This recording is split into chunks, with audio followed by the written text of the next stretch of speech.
everybody. The 14th episode of Talkin Talent. We are coming to you monthly and have some really fun stuff in store for the future. This episode features Tobey Wyatt, who has recently started a new venture, started her own company, Motherlode Consulting, where she does fractional work in a C-suite level capacity. We will talk about her background, how she decided to start her own business, plus some advice for small business leaders to consider as they change and grow. Hope you enjoy the episode. All right. Well, hello, everyone. Thank you for joining us for what is now the 14th episode of Talkin Talent. We are excited to be coming to you monthly throughout all of 2024. I know there were some blips on the radar in 2023. Hope you enjoyed the last episode with Lindsay McCarty, the Chief People Officer at Cherry Becker, talking about the acquisition and their flexible work model. That was a great one. Would love if you tell your friends and coworkers about it. You can subscribe on Spotify. You can get it on the Quarterly Resources website and also the Cherry Becker website. So please check that out. Would love some feedback. And really excited today to be joined by Tobey Wyatt, who's coming to us from Chicago and wearing your Bears shirt too. I seem to always be wearing Chicago gear. Exciting time for the Bears, considering they have the number one pick in the draft, and there's a lot of talk around. I know football is always they've had some very famous sports teams, but I think when it comes to Chicago, the first love for most people is the football team. Although Cubs Sox, depending on where you live, that's pretty important information to get to know about somebody. But the Bears are high up there. It's been a long road of disappointment for recent times. So we'd love just a great, decent season. That's great, yeah, because the 80s and 90s were great for the Bears and the Bulls, obviously. The Cubs, a little bit, I guess. And the Blackhawks were also really good in the 90s. But yeah, it's been some up and down recently. Yeah. So thank you for joining us. Really appreciate you doing this. And we'll get into your background a bit, but you can check out Tobey's LinkedIn profile as well. We will share that and we'll talk about her background. But after spending a number of years in different operational roles and some really interesting roles, that parlayed that into becoming the chief of staff for a team or group within Boeing. You started your own company in 2021. Motherlode Consulting. We'll get to that in a minute. But first, like most podcasts we do, I want to get into, I've shared many times what my first job was. But either when you were growing up, was there something that you always wanted to do, or when you had your first job, whether that was high school or college or thereafter, tell us about something interesting you maybe did when you were growing up, some job you had, and any correlation to what you're doing today. Yeah, so I think the most interesting story sort of correlates to the evolution of Motherlode Consulting. And so when I was pretty young, I would make greeting cards for all of my friends and family for special events. And I would, spend lots of time making the perfect card for them. And I think somebody along the way said, you should brand these. These are so good. You should brand these like Hallmark and have sort of a stamp on the back. And so I ended up creating my own logo and my own company. I called it Tobster Enterprises, being Tobey Wyatt. Tobster Enterprises was sort of a nickname. And I had this little sort of cartoon cat that I would recreate on each of the cards. And so it was like a very specific branding. It was really funny. When I decided to start my own company, I didn't settle on Motherlode first. And first, I just needed to create a company so that I could do some 1099 work for a company. So I wasn't expecting the name to go anywhere. I was sort of expecting the name to be a nothing name. And so I fulfilled a childhood dream by creating my company as Tobster Enterprises. And then when I realized that I wanted to sort of make something out of the company, obviously I had to go through the really painful process of actually converting the company into a new name. But that was something I really liked graphic design as a kid. And I always sort of thought that I would do something creative. And what's interesting is I have almost no artistic talent, truly, to be able to like create something brand new. So I've just found different outlets for my creativity, and that's really where we're at now. Wow. And can you imagine if the internet existed back then as it does in its current form? I mean, if this is the 90s we're talking about, I mean, we grew up around the same time. I mean, very rudimentary ways of doing that. So were you doing but you were doing these by hand. I mean, you weren't using Yeah. any kind of tool, right? So this was all your own. That's interesting. Yeah. I mean, you had to be a little bit creative. I mean, one to come up with that idea, but also to, learn about the business side of figuring out how to actually, make money from doing that. That's really interesting. Yeah. I don't think I made much. Well, but I mean, I think you're one of the first people who joined us for these episodes. That's very entrepreneurial compared to, Mhm. a lot of people had different kinds of jobs. I worked at a grocery store. I mean, it was very, very manual and transactional. But Yeah. that's really interesting. Well, how long did that last for? How long? How? I think I did that for sort of a surprisingly long time because I think I created that little branding um, maybe when I was 6, 7 years old. It was early Oh my gosh! elementary. Wow. And then I think I did that through, I mean, almost maybe more as a joke by the time I got older. But always threw that little logo on the back of anything I would create. Don't know how much I sold. And the first like real true job that I had was McDonald's. So I can Okay. certainly relate to all those people who have sort of that very highly transactional job too. Yeah, I think we had a couple similar as we had with the Subway, Burger King, some very similarity. A lot of Yeah. retail, Yeah. and the service industry. So, well, thank you for sharing. That's an Yeah. interesting one. Um, so before we get into some of the questions and just to add some context, what we're going to talk about, just give everyone a little bit of an idea about the kind of high level overview of your of your background so far, your professional background. Yeah, so my background always ends up being an interesting thing. I've had to make sure I shorten the description of my background for certain occasions. And the reason is I have sort of zigzagged my way through multiple things. And that's going to be really common with anybody who sort of self-identifies as a generalist, even if we don't feel like we can publicly identify as a generalist. And so, you end up getting yourself exposed in a lot of different places. So, for example, I did in my late high school, I was actually a personal assistant for someone. And then I did Safe Flight Auto Glass and helped them with their, back end operations working in their call center. I worked for a sales agent of Northwestern Mutual and then for the home office of Northwestern Mutual doing different things. And what I learned through all these early jobs is just sort of like, what did I like? What did I didn't like? And some things were very surprising. Like the fact that the call center job within Northwestern Mutual was one of the best jobs I've ever had. I would never think, oh, a call center job was amazing. And it was an internal call center, which did help, but it made my brain come alive. And so it made me recognize some of these elements of myself.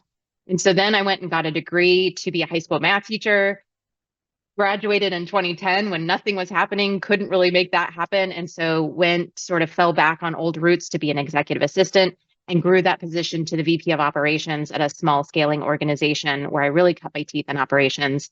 And then went from there to sort of the other side of the universe of Boeing, this massive global organization within their HR department as a chief of staff, and had a brief stint at USAA. Then also before beginning to really in earnest do Motherlode.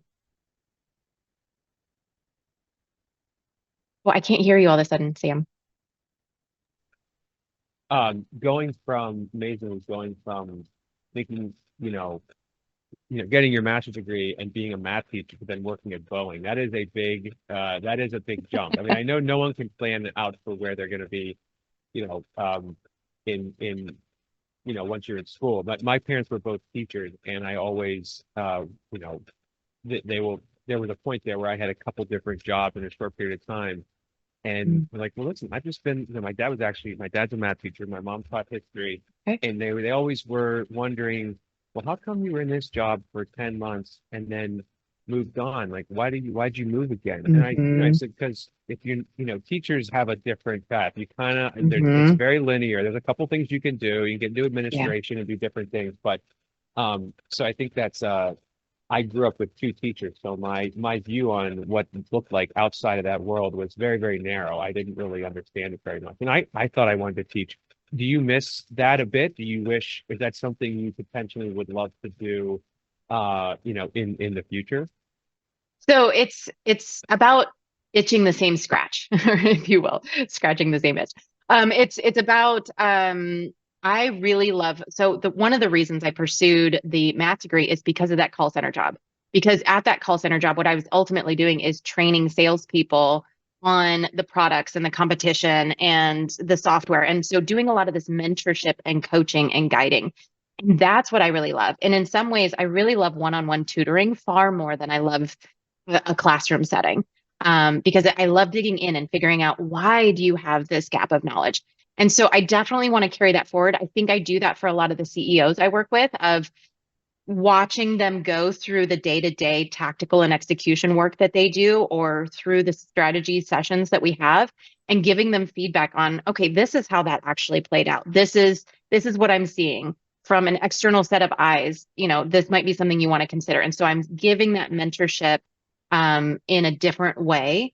And ultimately, my dream for my company, Motherlode, would to be to grow big enough that I have a bench of operators that allows us to create an apprenticeship program to take people with the raw talent and raw desire to be a generalist in this business operations space, and get them from, high school education, or basic education, no college degree required, to some of these really six-figure cushy operations jobs that exist out there, simply because what you need for this work is exposure.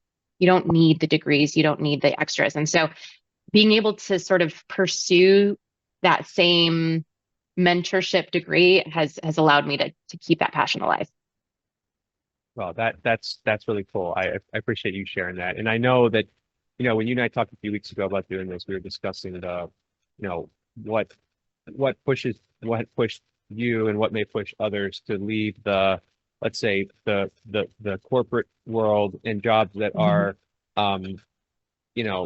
are, that are more narrow, and being able to, Mhm. what was the final push for you that made you decide to start Motherlode? So first, tell us about what Motherlode Consulting does. Mhm. I know you're only a couple of years into this, and it's constantly evolving. What does Yeah. Motherlode do? And then tell us, what was the final, when did you get to the point where you thought, you know what, I need to go out and I'm gonna do something on my own? Yeah. So, as for what Motherlode does is, I'm pulling back from the consulting term, because I think that gives the wrong impression for what I do. It is part of my name, it is part of the title, but I do go by Motherlode, because it's more of an agency feel. And so, if you've been in the advertising space, it might be more of that. And what I'm trying to build is what I've been calling ops in a box. And so it's business operations, which, if you think of business operations, what that typically means is the various cost centers of an organization. So that might be your HR, your IT, your marketing, your finance, all of the different areas that are about running the business versus what the business does. And so BizOps encompasses all of that to a degree. There are certainly specialists in each of those spaces that you need to call in when you have need. But a business operations generalist can make sure that all of that runs in integrated fashion. And a lot of us have a depth in some area, and my depth happens to be in HR. So I do a lot of work with implementing HR practices at small businesses. And I do a lot of disruption work. So I come in and I can recognize what's working, what's not working, and break down the things that need to be broken down, and then rebuild to a healthy process. And then hand off to a more junior operator that I continue to oversee. And that way you're getting the benefit of somebody a little bit more affordable than myself doing the day in, day out execution and administration, but you are able to retain me for those high level needs, the strategy sessions, the roadblocks, the change of directions. And so you can pivot a lot faster than trying to train somebody who's less aware of the implications of certain decisions, which way it needs to happen. And so a lot of guesswork tends to happen in operations, and I'm trying to remove that. As far as how did I get to Motherlode? It is interesting. I never saw myself as an entrepreneur, really. I always thought that I'm the person to support great ideas. I'm not the person with a great idea. So I guess finally, maybe I've decided that I have this good enough idea to do on my own. But the reason, a lot of it is security. I've been sort of seen myself as the main earner for my family for the last while, and really want to have ambitions to do big and great things. And I thought that it was just climbing the ladder, and that's how it was done. And what I realized is, especially working in the corporate spaces, I was continually told no. I was seeing problems that I couldn't address. And I had the bandwidth, I had the availability, I had what I thought was the applicable knowledge necessary to address it. And, it was the bureaucratic, oh, that belongs to that team, even though that team was completely underwater. Or, that's a little bit too aggressive for us, or maybe we can do that in a few years. And I just didn't have the patience or the, temperament for that. And being laid off twice in 2 years really shook me from the belief that salaried roles were these highly safe, secure roles that I could sort of count on. And so when I went back into the job search after the second layoff, I was getting interviews and I was realizing I'm going to like this job for a few months, and then I'm going to be frustrated, and then I'm not going to want to job search again. And so I'm just going to be sort of complacent. And I didn't really like that idea. And I had some great support around me in both a program that I was doing with fellow job seekers through On Deck, and with my family, to just say, oh, try this new thing. And so it was really exciting to pursue that. And I was lucky enough to land my first client really within a few weeks of going in that direction. And so that really opened the runway for me to continue to be able to pursue it the rest of the year.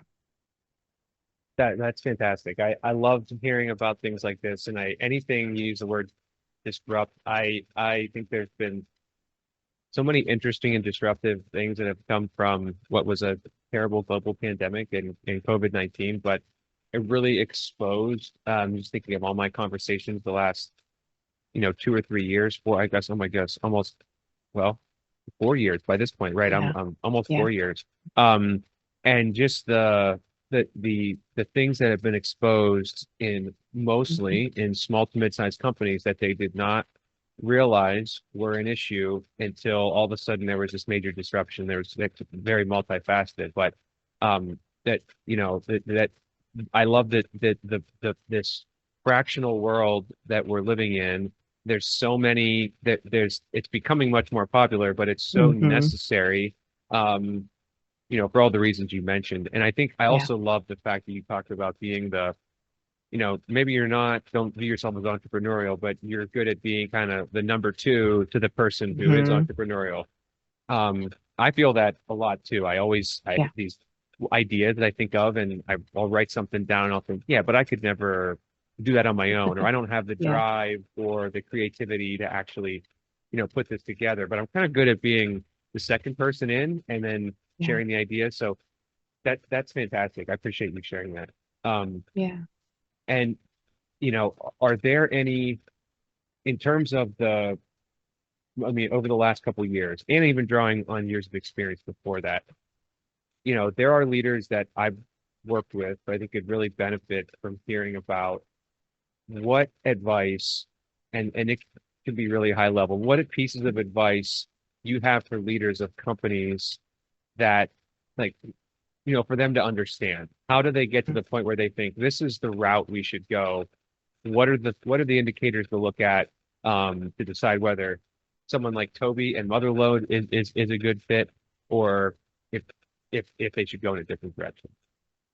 Yeah, so I think operations is such a fascinating space, and it also makes it really problematic. So one, it's a very amorphous, what is business operations? And so you ask 5 people and you'll probably get 5 different answers. So that makes it really challenging for people who I haven't directly spoken to understand what I do, because they may have some other conception based on other inputs. And it's also a very devalued So if you talk to a lot of operators that exist out there, so whether they're chief of staff, whether they are VPs of operations or directors of operations or office managers, GMs, they tend to not recognize their own value, or it's not recognized by other people. And so the challenge is that a lot of what we do is enable people to be really engaged in the work that either they need to be doing and only they can be doing, or they're really passionate about, so they can make so much more progress because they are really in the flow of the things that they can do and want to do. And so really valuing that enablement as part of it, I think it's a real challenge. So what I see is the markers for people wanting to turn to somebody like me are that they've been working in their business for a while and they're frustrated to go to work on Monday, right? They thought that they started this company so that they could have a company and enjoy the value of that and probably work on whatever passion space they created the company for. And yet they find themselves dragged constantly into this work that's just annoying for them, right? It's passionless for them. And so they just can't, how can I keep doing this? This seems awful. Or they want to scale and everything sort of relies on them as a central person. And so in order to be enabled to scale, they have to change something.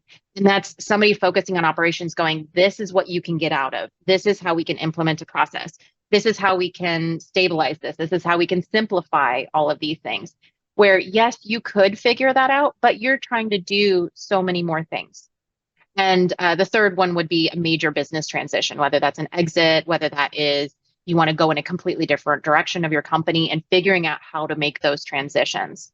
And I think that the big advice that certainly I value with a lot of companies is I'm very people-centered. So whether that's how you communicate within your organization, whether that's how you do HR practices that we sort of put in that space, whether that's onboarding, recruiting,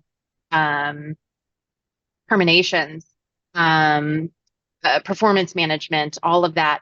And then, anything in that people space, if you think I came from a background that had terrible HR, and so I don't want to have HR at my company, I want to do it differently. I want to be better. The problem is if you have that mentality, you've had a bad example of HR.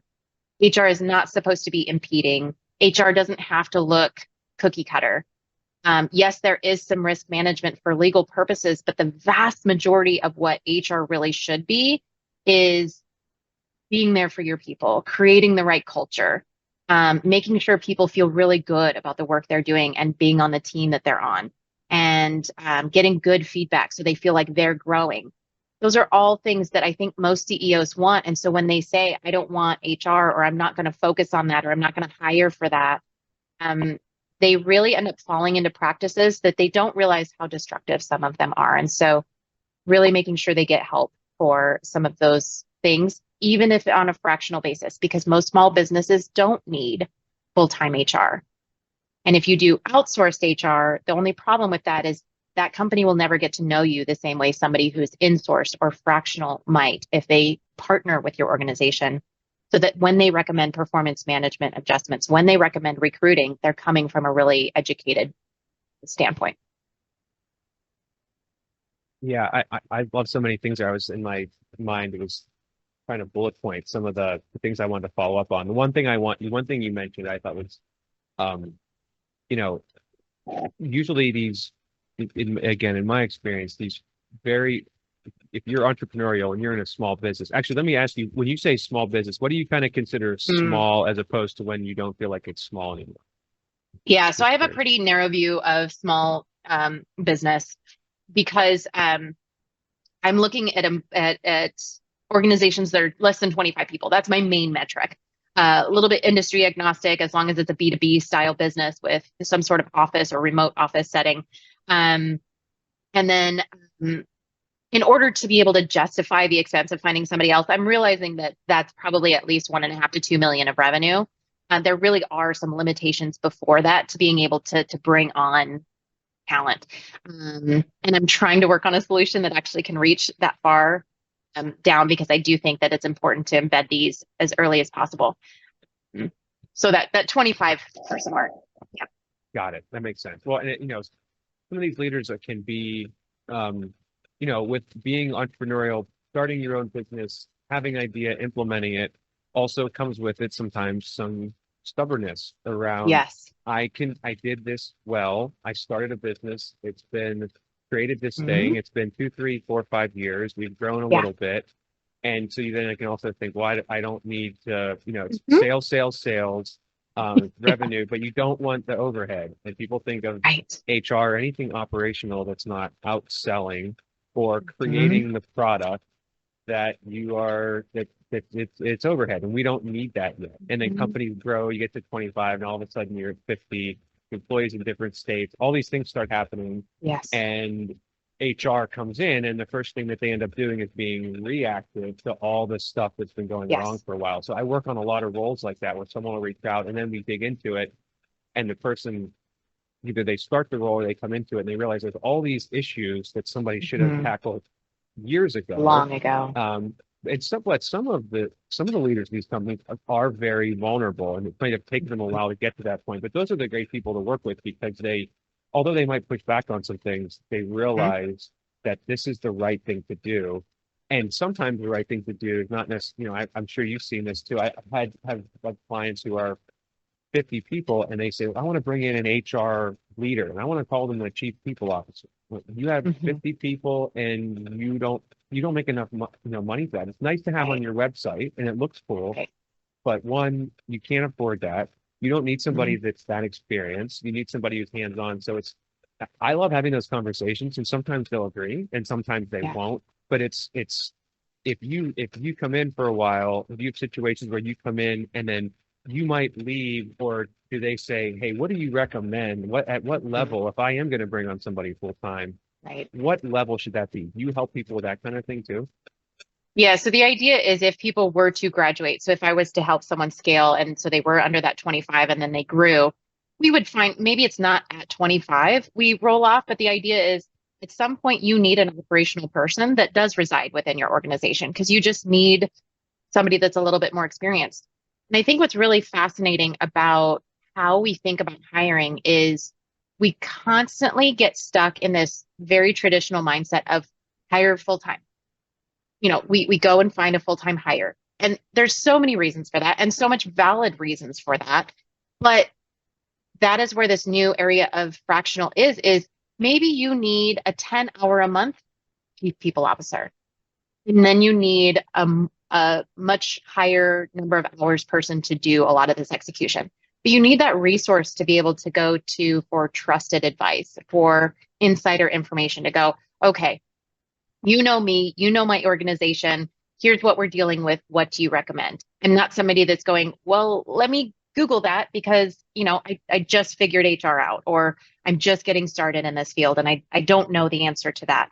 And so I think it's really important that we right-size hires, because that is the place we're in. I think what we're going to see is the professional market and the gig economy start to merge in ways that we previously have not really conceived of. And I think it's going to be really great because you can get the right level of access and the right level of talent for the right amount of time.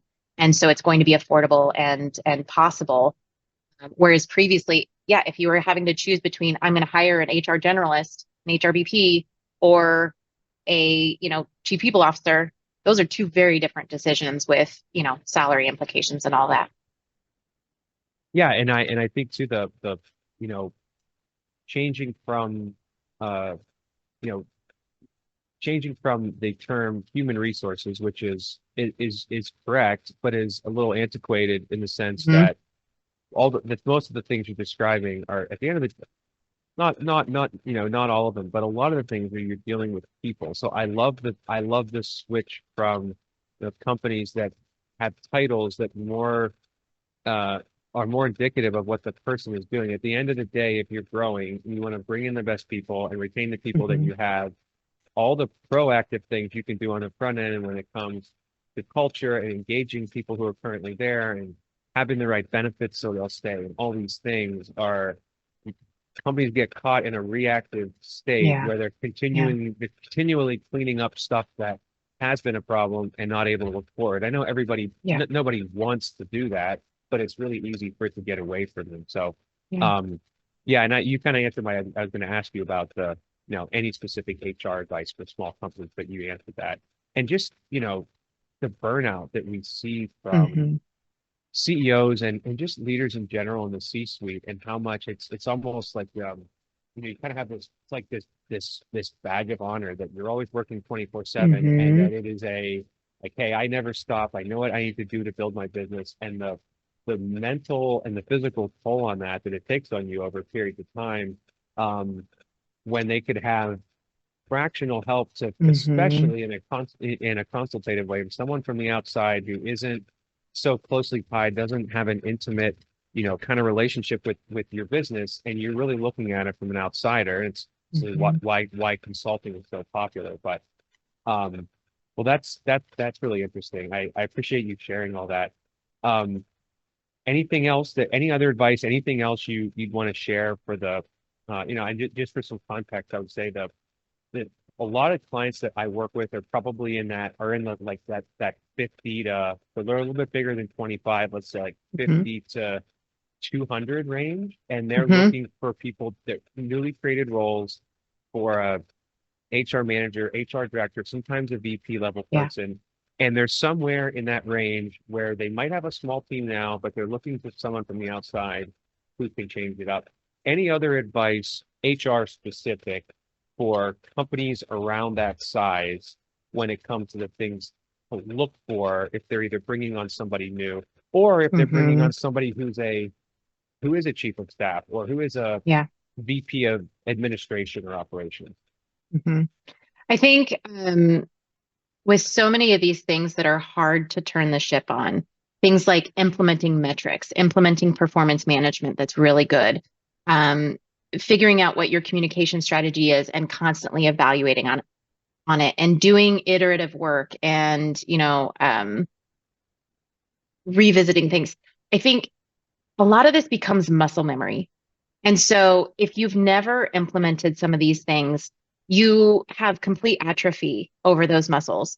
And so what happens is when they don't go well initially, when you begin to implement and it doesn't go well because you have no muscle built up to do this well, they get abandoned, right? Well, we were just fine before, and this is really painful and whatever.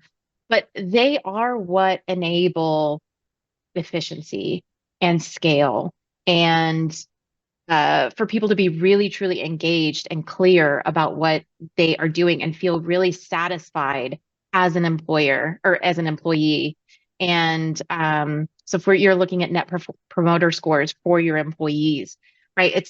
It's really important that you build this muscle memory and not give up. So especially if you have to start implementing them at 50 or 100, people strong, it takes even that much longer. It's even that bit much bigger of a hurdle. So that the smaller you can start some of those practices, the better. So certainly if anyone hears that's in those smaller businesses, if you can implement some of these really tough practices early on, you will save yourself the pain of having to figure out those muscles when you are much bigger. But if you are much bigger, I think what I would really make sure is when you're hiring, I think one of the things we don't ask enough about or really focus on enough is change management.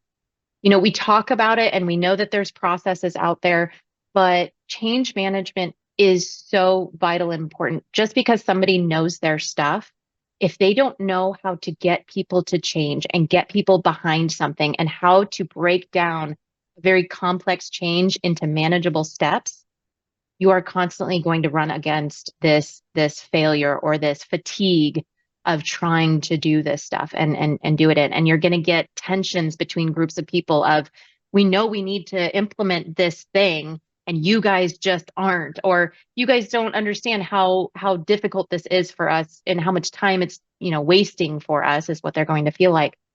So really focusing on that change management piece and figuring out how do we how do we do this correctly? We can't just shove this in everybody's face and expect that it's going to go well. Very good. Well, thank you. I know we could probably go on for quite some time. This is really interesting. I always put together a short script, and I always think of 10 other things if someone starts talking that I want to ask. So I don't want to catch you off guard with too many other random things that are going on in my head.